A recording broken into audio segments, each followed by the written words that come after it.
law firm that she's been working at since at least 2023. Of course, there's an entirely new claim that comes out at some point during this litigation. And so the impacts of this dismissal are therefore going to be much more complete and obvious on the Wayfair. Fingerprints are smeared all over every shady legal trick they've pulled. His public image? Oh, polished to perfection. Blake, she drags out the same tired smoking gun texts she got from her little Vanza complaints. No motive, no timeline, no facts, just the usual growing allegations that Reynolds weaponized Wayfair PR teams who, look down to a science. He's been playing the legally distant husband, letting Blake take. Blake Lively's legal drama has spiraled into one of Hollywood's most spectacular self-inflicted disasters, exposing the ugly underbelly of celebrity privilege and the dangers of treating the justice system like a PR playground.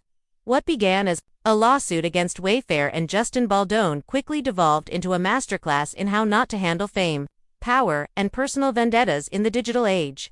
The cracks first appeared when her high-powered attorney Mel Gaversky abruptly quit sparking whispers about Blake's impossible demands and diva behavior behind courtroom doors. Insiders reveal the legal team grew increasingly frustrated as Blake allegedly prioritized media spin over actual legal strategy, with one associate joking they should bill her for therapy sessions after enduring her constant interference. The situation reached peak absurdity when she reportedly tried to ghostwrite her own legal filings, stuffing them with Instagram-worthy quotes that had actual lawyers cringing at their lack of legal merit. The plot thickened with the sudden appearance of Vanson Inc., a mysterious LLC with Blake listed as CEO, CFO, and secretary, a corporate structure so suspicious it made even the judge raise an eyebrow. This litigation shell company, typically favored by shady billionaires and tech bros, became the vehicle for Blake and Ryan Reynolds' alleged revenge plot. Paper trails reveal Ryan's production company, Maximum Effort, was quietly consulting on legal strategy, a discovery that sent Disney's lawyers into overdrive. The entertainment giant reportedly began monitoring the case closely amid growing concerns about whether Deadpool funds were being misused to bankroll Blake's personal vendetta. The irony was almost too rich. While Blake played the victim in court, Ryan was out there turning their legal drama into Deadpool marketing material, directly contradicting her claims of emotional distress. The judge couldn't help but notice this glaring contradiction, dryly noting in filings that Blake's alleged suffering seems curiously absent from her spouse's very public comedy routine. At the heart of the case was a trove of private text messages Blake's team allegedly obtained through methods legal experts describe as questionable at best, illegal at worst. Sources claim they pressured a junior PR associate at Wayfair into handing over phone records, then selectively edited conversations to fit their narrative. The unedited messages reportedly tell a very different story, showing Blake's team actually asking for the very retaliation she later claimed was unprompted. It was like watching someone fake a fall after asking to be pushed, quipped one attorney familiar with the evidence. This text message heist backfired spectacularly when the judge saw through the manipulation, dismissing the evidence as nothing more than cherry-picked gossip designed to generate headlines rather than prove actual wrongdoing. The desperation reached new heights when Blake's team reportedly subpoenaed Taylor Swift's communications in what legal experts are calling one of the most baffling Hail Marys in recent memory. The move was so transparently frivolous that even the judge couldn't contain their disbelief, comparing it to a fishing expedition of Kardashian-level proportions before promptly tossing it out. This marked a turning point in the case, exposing Blake's strategy for what it truly was, not a pursuit of justice, but a celebrity tantrum disguised as litigation.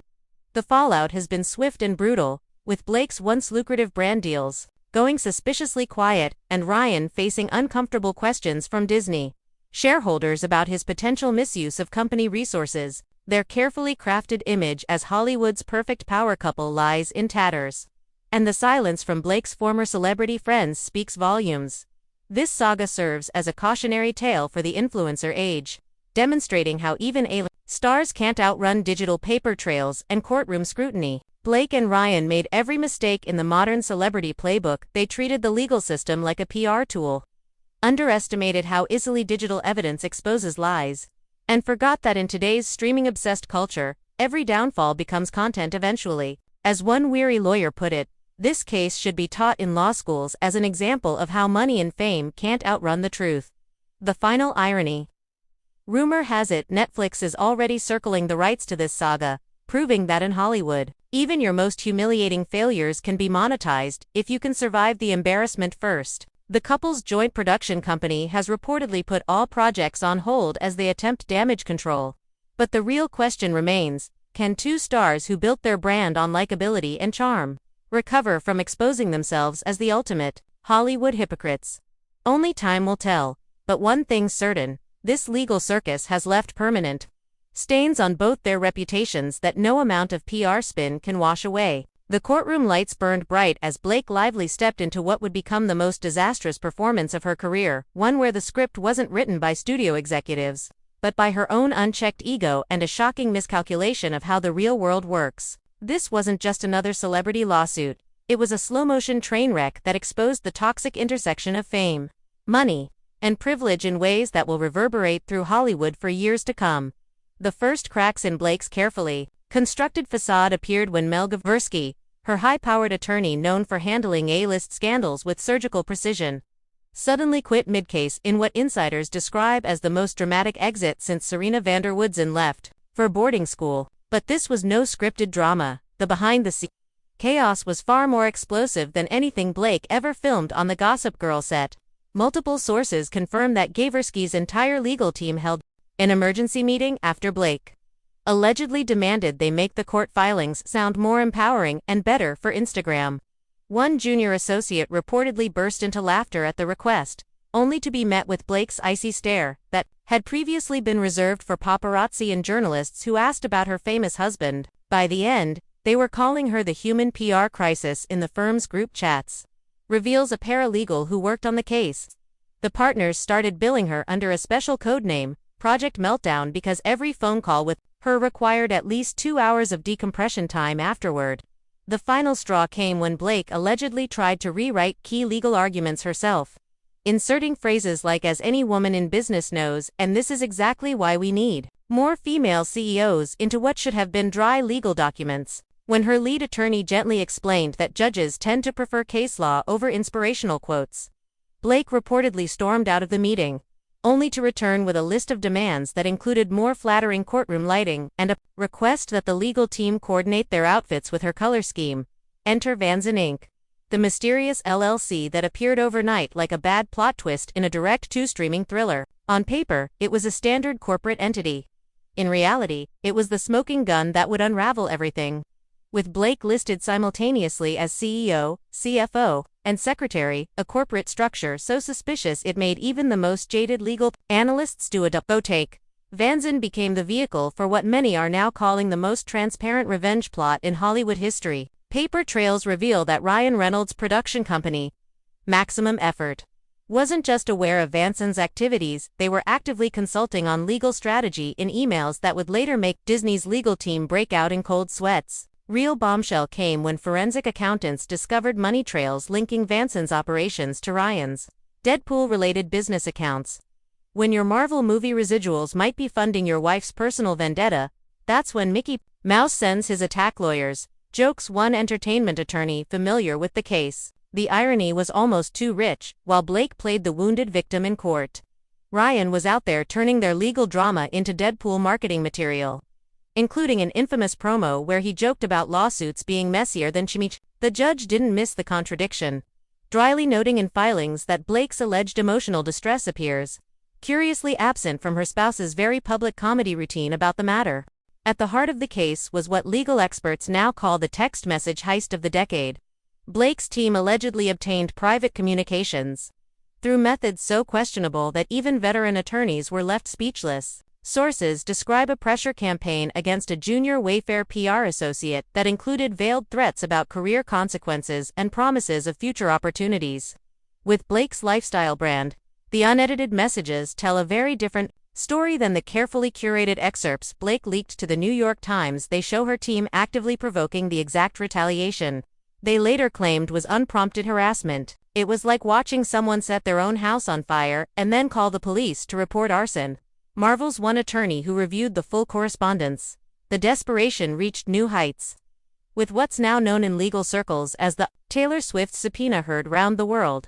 In a move so transparently frivolous, it would be hilarious if it weren't so ethically dubious.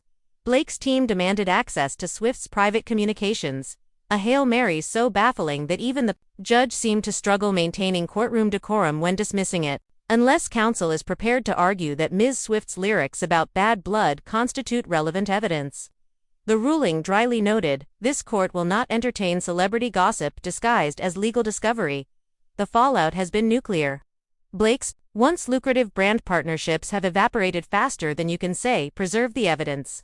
With insiders whispering about seven-figure cancellation fees, Ryan now faces a Disney shareholder investigation that could potentially impact his future Marvel projects.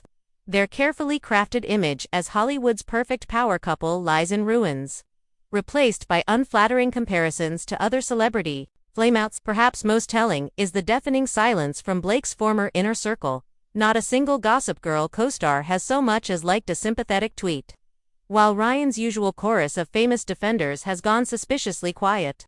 This saga exposes the dark side of influencer culture colliding with the legal system. Blake and Ryan operated under the dangerous assumption that fame and fortune could bend reality to their will, that courtroom procedures would bow to their personal brand needs, that digital paper trails could be manipulated as easily as Instagram filters, and that public opinion would automatically side with the more famous party. They failed to understand that in 2024, receipts always surface, screenshots never disappear, and judges tend to prefer facts over follower counts. As the dust settles, the entertainment industry is left grappling with uncomfortable questions about celebrity entitlement and accountability. Law schools are already adding this case to their curriculum as a cautionary tale about ethics violations. PR firms are using it as a worst-case scenario in crisis management seminars. And somewhere, in Hollywood, a team of Netflix developers is probably already storyboarding the inevitable limited series. The final irony: in their quest to control the narrative, Blake and Ryan created something far more damaging than any tabloid story, a permanent public record of their worst instincts and poorest judgment. Preserved forever in court documents and digital archives, no amount of PR spin can erase that. As one industry veteran put it, they didn't just lose a lawsuit, they exposed the fragile artifice of their entire brand. That's not something you come back from with a cute Instagram post and a charity donation.